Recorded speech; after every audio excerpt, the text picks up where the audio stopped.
मेरा नाम शालिनी है और मेरी उम्र 26 साल है। मैं एक स्कूल टीचर थी। हमारे घर का माहौल बहुत ही सख्त था और मेरे जॉब करने पर भी रोक टोक थी। जब भी मैंने किसी तरह मम्मी से कहा कि पापा को मनाएं क्योंकि घर में पैसों की ज़रूरत है। हमारा कोई भाई नहीं था, जो करना था मुझे ही करना था। जब मैं सब कुछ करने के लिए तैयार थी तो पता नहीं उनको क्या परेशानी थी। हमारे स्कूल में एक अजीब तरीके का बच्चा आता था। मैं उसे अजीब इसलिए कह रही हूँ क्योंकि वो डेली अपने बैग में कोई ऐसी चीज़ डालकर आता था कि जिसे देखकर मैं हैरान रह जाती थी। मुझे स्कूल में पढ़ाते हुए 3 साल होने वाले थे, लेकिन ये बच्चा 2 महीने पहले ही आया था और इसके बैग में एक ऐसी चीज़ थी जिसके बारे में मैं किसी को बता भी नहीं सकती थी क्योंकि मैं फिर खुद भी शर्मिंदा होती। ये बच्चा हमारे स्कूल में पहले नहीं पढ़ता था, इसीलिए कोई इसके बारे में जानता नहीं था। वो बहुत चुपचाप और खामोश रहता था। 4th क्लास का बच्चा था और उसकी उम्र 12 साल होगी। एक दिन मेरी ही ड्यूटी बच्चों के बैग चेक करने पर लगी क्योंकि आजकल बच्चे फ़ोन और वीडियो गेम्स वगैरह बैग में रखकर लाते थे, जिनको स्कूल में लाने की परमिशन नहीं थी। इसीलिए सबके बैगों की तलाशी ली जाती थी। लेकिन जब ये बच्चा मेरे सामने आया और मैंने इसका बैग खोला तो मैं हैरान रह गई। मेरे साथ खड़ी टीचर ने मुझसे पूछा कि क्या हुआ है। मैंने कहा कि कुछ नहीं और बैग को बंद करके उस बच्चे को वापस दे दिया, लेकिन जाते हुए उस बच्चे को हैरान होकर देखती रही। पहला दिन था और जब मुझे पता चला कि ये क्या कर रहा है तो मैं खामोश हो गई। अब तक बैग चेक करने की ड्यूटी मेरी थी, इसीलिए स्कूल की किसी और टीचर को ये बात पता नहीं चली थी और अगर पता चल जाती तो शायद मेरी तरह खामोश नहीं रहती। लेकिन मेरा मामला कुछ अलग था। मैं खुद को बड़ी मुश्किल से संभाल कर घर से बाहर आई थी जॉब करने के लिए। अभी भी मैं लोगों के सामने डर जाया करती थी। कोई मेरे सामने आता तो मैं बहुत ज़्यादा नर्वस हो जाती, लेकिन फिर भी अपने आप को संभाल कर बात करने की कोशिश करती थी। मुझ में कॉन्फिडेंस की बहुत कमी थी। मैं कोशिश करती थी लेकिन मेरे अंदर कॉन्फिडेंस नहीं था। लेकिन उस बच्चे के साथ क्या किया जा रहा था? उस बच्चे का ऐसी चीज़ों तक हाथ पहुंच रहा था। क्या उसके घर में कोई उसको रोकता नहीं था? क्या वो उनके पर्सनल सामान तक भी घुसता था? क्या उसकी माँ को ये बात पता नहीं थी कि वो बैग में कौन सी चीज़ डालकर इस स्कूल में ला रहा है? क्या वो बाकी बच्चों को ये चीज़ें दिखाकर वक्त से पहले उन्हें बड़ा तो नहीं करना चाहता था? कहीं ऐसा तो नहीं था कि ये छोटा सा बच्चा बेशर्मी फैला रहा था और बच्चों के दिमाग में गंदगी तो नहीं भर रहा था? मैंने उस बच्चे पर नज़र रखने का सोचा। मेरे 2 पीरियड्स उस बच्चे के क्लास में भी होते थे।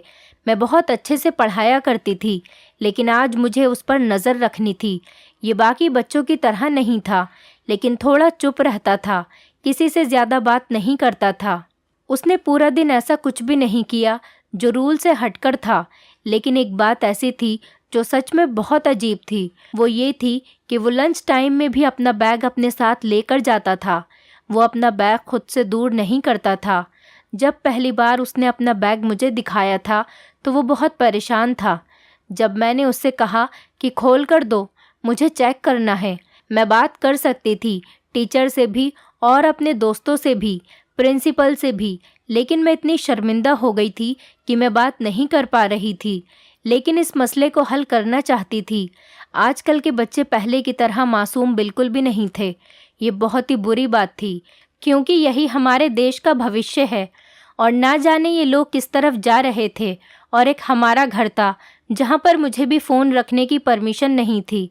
हालांकि मेरी उम्र 25 साल हो चुकी थी, लेकिन मुझे कभी स्कूल से आने में देर हो जाती तो बहुत डांट सुननी पड़ती थी। मम्मी कहती कि क्या करती हो, देर हो रही थी तो बता नहीं सकती थी? तो मैंने कहा कि कैसे बताती, कबूतर के ज़रिए तो पैगाम नहीं भेजती।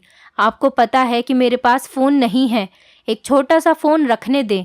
मैं बड़ा फ़ोन नहीं रखूँगी, बस फ़ोन उठाने के लिए फ़ोन रख लूँगी। मम्मी इस बात को नहीं मानती थी। वो कहती थी कि पापा अगर परमिशन देते हैं तो रख लो, लेकिन पापा को कौन समझाता? पापा से बात करना तो बहुत मुश्किल था। वो तो मुझे नौकरी से भी निकलवा देना चाहते थे।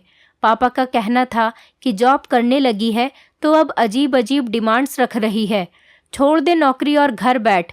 हमारे घर में बहुत परेशानी थी, लेकिन पापा ये मानने को तैयार ही नहीं थे कि हमारे यहाँ पर इतनी परेशानी है। वो कहते थे कि जिसने हमें इस दुनिया में भेजा है वो अन्न भी देगा। भगवान अन्न देता है, कोई भूखा नहीं सोता। जबकि पापा घर में पैसे नहीं देते, मेरी सैलरी से ही घर का राशन पानी आता था और हम लोग भूखे रहने से बच जाते थे। लेकिन उस बच्चे की हरकतें देखकर मैं परेशान हो रही थी। एक दिन मैंने उस बच्चे को रोक लिया और उससे अकेले में ले जाकर पूछा और कहा कि तुमने ये क्या डाल रखा है? तुम्हें शर्म नहीं आती? ऐसी चीज़ें क्यों स्कूल लेकर आते हो? रोज़ ये चीज़ तुम्हारे बैग में होती है। तुम्हारे मम्मी पापा हैं या नहीं? मैं प्रिंसिपल को शिकायत लगाऊं? उस बच्चे ने पहले तो सारी बातें सर झुकाकर आराम से सुन ली और उसके बाद जब उसने सर उठाया तो उसके चेहरे पर बच्चों वाले भाव नहीं थे, किसी ऐसे इंसान के भाव थे कि या तो वो मुझे मार देना चाहता है या फिर मुझे ब्लैकमेल करना चाहता है। जैसे वो मुझे अभी कहेगा कि अच्छा तुम मेरी शिकायत लगाओगी, इतनी हिम्मत है तुम में। उसने मुझे 2 पल देखा और कहा कि तुम किसी को कुछ नहीं बता सकती। इतना कहकर वो वहाँ से चला गया और सचमुच मेरी सांस रुक गई थी। मैं डर गई थी, जैसे कि मुझे सच में किसी बड़े आदमी ने धमकी दी हो और कहा कि तुम कुछ नहीं बता सकती, और अगर बताओगी तो मैं तुम्हें जान से मार दूंगा या कुछ ऐसा करूंगा जो तुमको हमेशा याद रहेगा।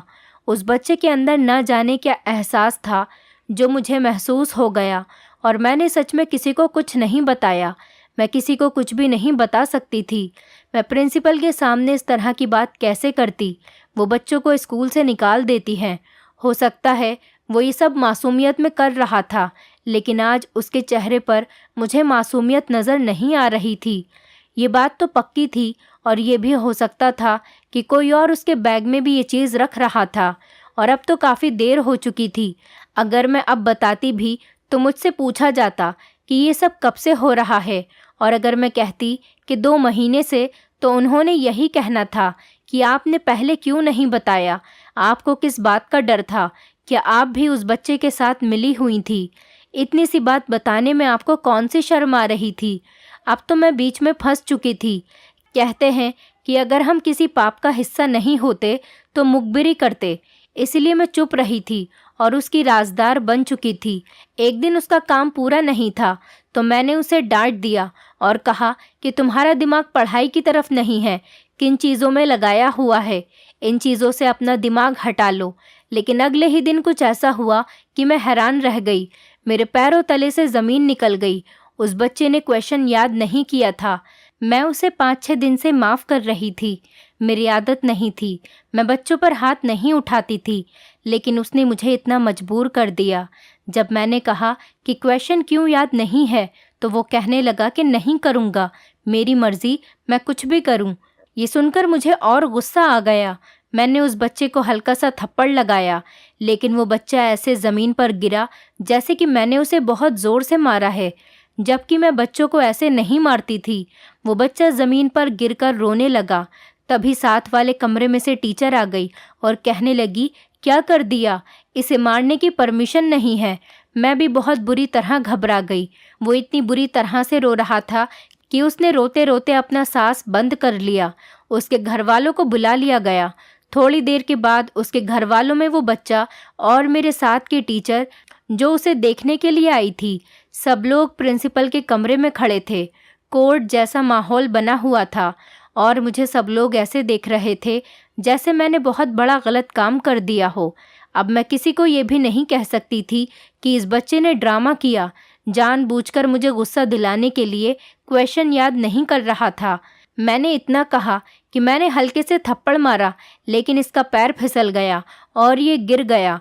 हमारे स्कूल का एक नाम था, हमने ये कह रखा था कि हम यहाँ बच्चों को नहीं मारते, ज़्यादा से ज़्यादा लिखने की पनिशमेंट देते हैं या फिर खड़ा कर देते हैं। उसने कहा कि आपको मारने की नौबत क्यों आई, आप डांट भी तो सकती थी, और कहा कि आपकी इस हरकत की वजह से मैं आपको स्कूल से भी निकाल सकती हूँ। मैं बहुत ज़्यादा परेशान हो गई क्योंकि मैं ऐसा बिल्कुल भी नहीं चाहती थी। मैंने प्रिंसिपल से भी सॉरी बोला, और जब उसके माता पिता से सॉरी बोलने लगी तो उसकी मम्मी ने कहा कि कोई बात नहीं, हो जाती है गलती, कोई बड़ी बात नहीं है, सिर्फ रोया ही तो है, इससे ज़्यादा तो हम इसे घर में मार लेते हैं। बच्चे शरारती हैं, उसकी माँ ने तसल्ली दी तो प्रिंसिपल ने कहा कि नहीं, हमसे गलती हुई है। उन्होंने कहा कि कोई बात नहीं, आप लोगों ने फ़ोन करके बुलाया था तो हम लोग आ गए, इतनी बड़ी बात नहीं है, आप इनको बिल्कुल भी नहीं डांटें। उन्होंने मेरा साथ दिया। वो एक अच्छी औरत लग रही थी। वो इस बच्चे को वहाँ से लेकर चली गई और प्रिंसिपल ने कहा कि उन लोगों ने कोई एक्शन नहीं लिया, वरना आज तुम नौकरी से निकाली जाती। आज के बाद ऐसी कोई हरकत नहीं करना। मैंने कहा आज के बाद ऐसी हरकत नहीं करूँगी। फिर मैंने अपनी दोस्त को भी सब कुछ बताया तो वह हैरान हो गई। कहने लगी कि तुमने ये बात पहले क्यों नहीं बताई।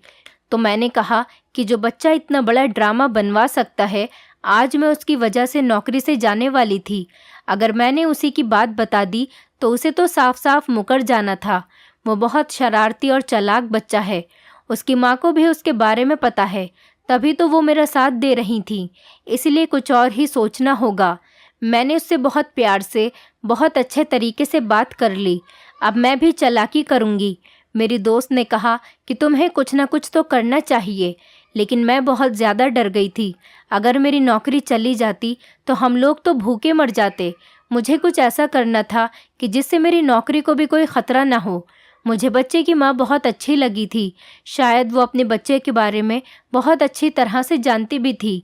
उसने मुझसे बहुत अच्छे तरीके से बात भी की थी। इसीलिए मैंने सोचा कि मुझे उसी से बात करनी चाहिए, लेकिन मुझे उसका नंबर कहाँ से मिलता। मैंने उस बच्चे की डायरी में देखा जिसमें उसके मम्मी पापा दोनों का नंबर लिखा हुआ था। हमारा स्कूल बहुत अच्छा स्कूल था। यहाँ पर हर चीज़ का ख्याल रखा जाता था।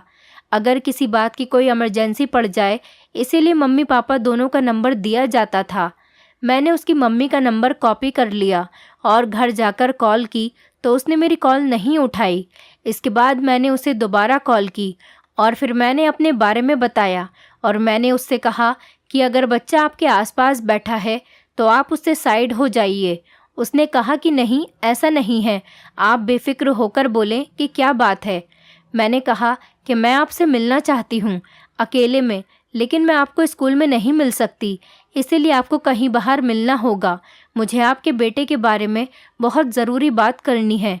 मैं सोच रही थी कि वो परेशान होंगी, कुछ न कुछ बोलेंगी, लेकिन उसने कहा कि ठीक है, मैं आपसे मिलने के लिए तैयार हूँ। फिर उसने मुझसे पूछा कि मैं कहाँ पर आसानी से आ सकती हूँ। मैंने उसे एक जगह का बता दिया। हमें वैसे भी कोई घूमने कोई जाना था, हमें सिर्फ बात ही तो करनी थी।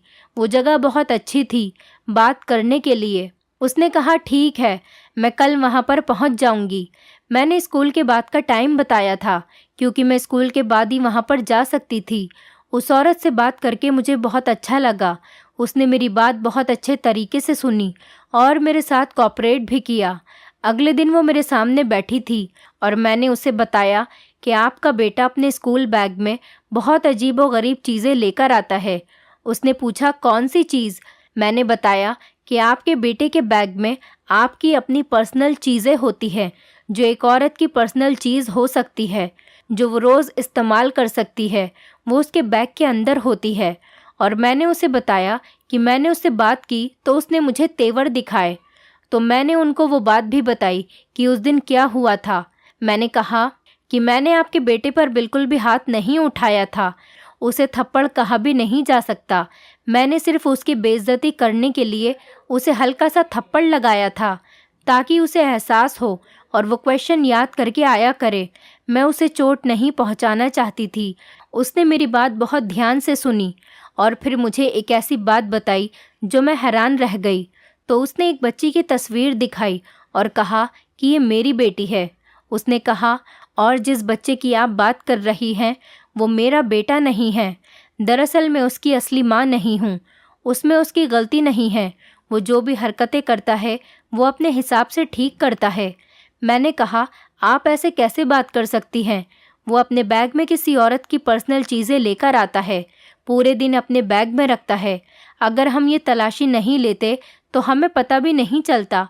किसी को भी ये बात नहीं पता। और जब मैंने उससे बात की तो वो मुझे ऐसे देख रहा था कि जैसे वो मुझे कोई तकलीफ़ पहुंचाएगा। वो बच्चा उम्र में बहुत छोटा है, लेकिन उसकी हरकतें अपनी उम्र से ज़्यादा बड़ी हैं। ये कोई आम बात नहीं है। आप इसे नॉर्मल कैसे कह सकती हैं? आप उसकी माँ नहीं हैं, इसलिए आप समझ नहीं सकती। उन्होंने बताया कि दरअसल इस बच्चे का कोई कसूर नहीं है, वो बहुत छोटा था जब उसकी माँ इसे छोड़कर चली गई। मैंने कहा कि बहुत अफसोस हुआ मुझे ये सुनकर। उसने कहा कि इसकी माँ इस दुनिया से नहीं गई, बल्कि इसे छोड़कर चली गई अपने किसी प्रेमी के साथ। उस टाइम चिंकू बहुत छोटा था और वो उसे छोड़कर अपने प्रेमी के साथ चली गई और पलटकर उसकी तरफ देखा तक नहीं। वही वक्त है कि जब ये बच्चा सदमे में चला गया और आम बच्चे की तरह नहीं रहा। उसके बैग में उसकी माँ का एक जोड़ा और ज्वेलरी और कान का झुमका जो ये अपने पास रखता है। इसकी माँ अपने कमरे से सब कुछ ले गई और जो वो सब कुछ पीछे छोड़ गई वो इसने जमा करके अपने पास रखना शुरू कर दिया और वो इन चीज़ों को हमेशा अपने साथ रखता, किसी को हाथ नहीं लगाने देता। इसके पापा को ये सब पता है। वो भी अपनी पत्नी को बहुत मोहब्बत करता था और उसने भी अपनी पत्नी की कुछ चीज़ें बचा रखी हैं। लोग चले जाते हैं लेकिन अपनी यादें पीछे छोड़ जाते हैं, इसीलिए ये बच्चा बहुत ज़्यादा बदतमीज़ हो गया। मैं इसके पापा को बहुत पहले से जानती थी। हमारे पापा आपस में दोस्त थे। दरअसल ये मेरी भी दूसरी शादी है। दरअसल मेरी जहाँ पहले शादी हुई थी वो लोग अच्छे नहीं थे। उन्होंने मुझ पर बहुत जुल्म किया और मैंने उनसे डिवोर्स ले लिया। मेरी बेटी मेरे पहले पति की ही है। मैं यही सोच कर आई थी कि इस घर को अपना घर समझूंगी, लेकिन ये मुझे भी अपनी माँ नहीं समझता। ये मुझे माँ कहकर बुलाता भी नहीं। इसके पापा भी बिल्कुल ऐसे ही हैं। वो भी अपनी पत्नी की चीज़ों को गले से लगाकर रखते हैं, जबकि वो इन्हें धोखा देकर गई है। तब भी वो उसके बारे में कोई बुरी बात नहीं सुनते। कभी कभी मुझे रात को अपने कमरे में से रोने की आवाज़ें आती हैं। वो उसके पापा होते हैं जो अपनी पहली पत्नी की जुदाई में रो रहे होते हैं। उसने इनके साथ अच्छा नहीं किया, लेकिन फिर भी ये दोनों उसके दीवाने हैं। वो इनको इस दुनिया से छोड़कर चली जाती तो शायद इन दोनों का सदमा इतना भारी नहीं होता। लेकिन ये दोनों बाप बेटे एक जैसे ही हैं। मैं इन्हें प्यार करती हूँ, संभालती हूँ, कोशिश करती हूँ कि सब कुछ ठीक हो जाए, लेकिन कुछ भी ठीक नहीं होता। वो औरत जालिम थी, लेकिन जुल्म उसने अपने साथ किया। इतना प्यार करने वाले पति और इतने प्यारे बेटे को छोड़कर चली गई। अच्छा भला ये बच्चा था, लेकिन अब ये बच्चा नहीं रहा। इसमें बच्चों वाली कोई बात ही नहीं है। ये सबसे बदतमीज़ी करता है, बुरी बुरी बातें करता है, उल्टे सीधे जवाब देता है, मारपीट करता है। पिछले स्कूल से भी इसलिए ही निकाला गया था क्योंकि वहाँ पर भी इसने एक बच्चे को मारा था। उसकी चीज़ों को लिए एक छोटे से बैग में डालकर अपने साथ लिए फिरता है। पति से कहा कि इसे किसी दिमागी डॉक्टर के पास ले जाएं, लेकिन सबसे पहले उसे खुद जाना चाहिए, जिसने आज तक अपनी शादी की रिंग नहीं उतारी। मैं तो अपनी बच्ची को भी उससे दूर रखती हूँ क्योंकि वो अचानक बहुत गुस्सा करता है। मैंने कहा कि मैं आपकी मदद करूँगी कि मैं इस बच्चे को नॉर्मल कर सकूं। उसने कहा कि ये सब आप बिल्कुल मत कीजिएगा क्योंकि ऐसा बिल्कुल भी नहीं होने वाला। मैंने बहुत कोशिश की लेकिन ऐसा नहीं हो सका। मैंने उस औरत का धन्यवाद किया और उसने मुझे ये भी कहा कि आप ये बात किसी को मत बताइएगा। कल को अगर कोई और टीचर इसके बैग में ये चीज़ें देख लेती है तो आप उसे समझा दीजिएगा, क्योंकि अगर ये चीज़ें इससे छीन ली जाएं तो ये पागल हो जाता है और नुकसान पहुंचा सकता है। घर आई तो मैं उस बच्चे के बारे में यही सोचने लगी कि लोग कैसे अपनी खुशी के लिए अपने बच्चों की ज़िंदगी और दिमागी हालत बर्बाद कर देते हैं। उसकी माँ पता नहीं कहाँ बैठी अपनी ज़िंदगी में जी रही होगी, लेकिन उसका बच्चा 10 साल की उम्र से ही दिमागी बीमारियों से ग्रस्त हो गया, लेकिन उसे उसकी कोई परवाह नहीं। लेकिन मैंने भी सोच लिया था कि ज़िंदगी में कोई अच्छा काम करने का मौका मिल रहा है तो मैं ज़रूर करूँगी। मैं उससे दोस्ती करने की कोशिश करूँगी। ये काम बहुत ज़्यादा मुश्किल था। वो लड़का जो पहले से ही किसी से बात नहीं कर सकता, मेरे साथ तो उसने पहले ही बदतमीज़ी की थी। मैंने उससे कहा कि ये चीज़ें किस लिए, इतना तो बता दो, लेकिन वो कुछ नहीं बोला। फिर एक दिन एक और टीचर ने उसका बैग चेक करना चाहा तो वो मेरी तरफ देखने लगा जैसे मुझसे कुछ कह रहा हो कि मुझे बचा लो। मैंने उस टीचर को बातों में लगाकर उसका वो बैग खुद देख लिया और मैंने टीचर से कहा कि इसमें कुछ भी नहीं है। उस दिन उस बच्चे को मुझ पर थोड़ा सा भरोसा हुआ और उसने मेरे साथ दोस्ती की। धीरे धीरे हमारी दोस्ती बढ़ने लगी। फिर हम एक दूसरे से बातें करते। फिर उसने धीरे धीरे मुझे अपनी माँ के बारे में बताना शुरू किया कि ये उसकी माँ की चीज़ें हैं। मैं उनसे बहुत प्यार करता था। मैंने उससे कहा कि कभी कभी हमारे मम्मी पापा हमें छोड़कर चले जाते हैं, लेकिन उनके जाने के बाद हमें अपनी ज़िंदगी को जीना पड़ता है। मैंने उसे बहुत समझाया। मैं उससे बहुत प्यार से बात करती थी। उसे क्वेश्चन याद नहीं होते थे तो मैं उसकी मदद किया करती थी। मुझे हैरानी हुई कि वो सच में एक बहुत अच्छा बच्चा था, लेकिन वो डिप्रेशन में था। धीरे धीरे उसके डिप्रेशन दूर होने लगे तो वो जल्दी एक अच्छा बच्चा बन गया। तो वो सबकी इज्जत करता और सबसे बहुत अच्छे तरीके से बात करता था।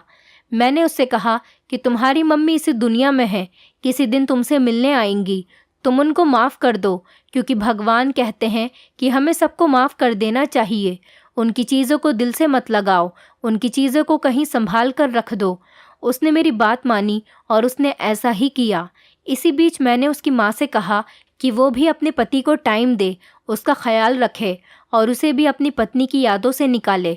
उसने मेरी बात मानी और अपने घर का माहौल अच्छा करने की कोशिश की। फिर मैंने कहा कि अपने पति और बेटी और बेटे को घर से लेकर निकला करो, बाहर जाया करो। तभी मेरी दोस्ती उसके साथ हो गई और हम दोनों एक दूसरे से बातें भी करने लगे। मैं कभी कभी सोचकर हैरान होती थी कि हम लोग एक दूसरे को जानते तक नहीं थे। और वो औरत जो उस घर को बिगाड़ गई थी, अब मुझे वो घर संभालना था और वो काम मुझे मेरे भगवान ने दिया था। मुझे इससे कोई फ़ायदा नहीं था, मेरा कोई मतलब नहीं था, लेकिन उनके चेहरे की खुशियाँ लौट आई थीं। भगवान ने शायद मुझे उसका गिफ्ट दिया। मेरी शादी बहुत अच्छे घर में हो गई। ये रिश्ता मेरा चिंकू की मम्मी ने ही करवाया था। उनका कोई रिश्तेदार था जो कि आउट ऑफ कंट्री होता था, उसका अपना घर था। अब मैं उस घर का हिस्सा बन गई थी। अब मेरा चिंकू के घर भी आना जाना था, उसके घर में आया जाया करती थी और सब कुछ ठीक हो गया था। ज़िंदगी भर खुद पर ज़रूर फ़क्र होगा कि कुछ अच्छा काम ज़रूर किया था। आखिर मैं उस औरत के बारे में यही कहना चाहूँगी कि उसने बहुत गलत किया। उसने 2 लोगों की दिमागी हालत ख़राब कर दी, उनकी ज़िंदगी दांव पर लगाई थी। इतने मासूम बच्चे को उसने इतने बड़े सदमे में डाला। उसने इंसाफ अपने भगवान पर छोड़ दिया। वो कभी भी नज़र नहीं आई, न कभी उसने फ़ोन किया। दुनिया में कैसे कैसे पत्थर दिल लोग होते हैं। भगवान सबको सद्बुद्धि दे। दोस्तों, उम्मीद करती हूँ आपको हमारी कहानी पसंद आई होगी। कहानी पसंद आई है तो वीडियो को लाइक करें, चैनल पर नए हैं तो चैनल को सब्सक्राइब करें और हाँ, नोटिफिकेशन बेल को ज़रूर दबाएं ताकि अगली अपडेट सबसे पहले आपको मिले।